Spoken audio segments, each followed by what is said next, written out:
Request చేస్తున్నారు. Guinness book of record ఉంటుంది కదా, వాళ్ళు వస్తే కూల్చివేతలో నెంబర్ 1 ఇది. తెలంగాణ రాష్ట్రం కూల్చివేతలో నెంబర్ 1.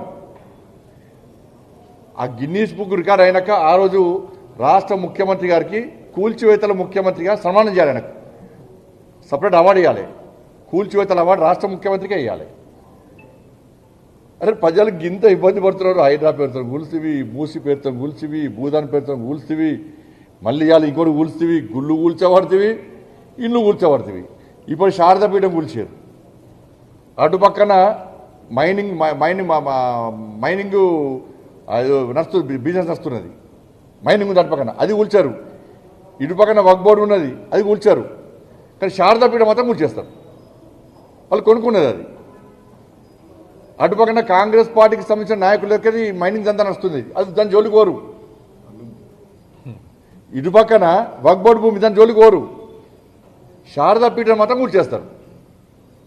దేవాలయాలు కూలుస్తున్నారు, దేవాలయాలు దాడులు జరుగుతున్నాయి, ఇండ్లు కూలుస్తున్నారు, పేదోళ్ళు ఏడుస్తున్నారు. పాపం వట్టిన పోదు. రాష్ట్ర ముఖ్యమంత్రి పేదోళ్ళు ఏడుస్తున్నారంటే ఎంత వ్యంగ్యంగా నవ్వుకుంటా, బా ఏం రాక్షసానం పోతుండ్రు రాష్ట్ర ముఖ్యమంత్రి గారు. గ్రేట్ నిజంగా రాష్ట్ర ముఖ్యమంత్రి గారు. ఏం టెన్షన్ లేదని పాపం. ఒక కష్టపడి అప్పో సప్పో చేసి ఒక్క రేకుల షెడ్ వేసుకున్న వ్యక్తే వాళ్ళ గుండె వలిగేటట్టు ఏడుస్తాడు, బాధపడతాడు. దానికి ఒక గృహప్రవేశం చేస్తాడు.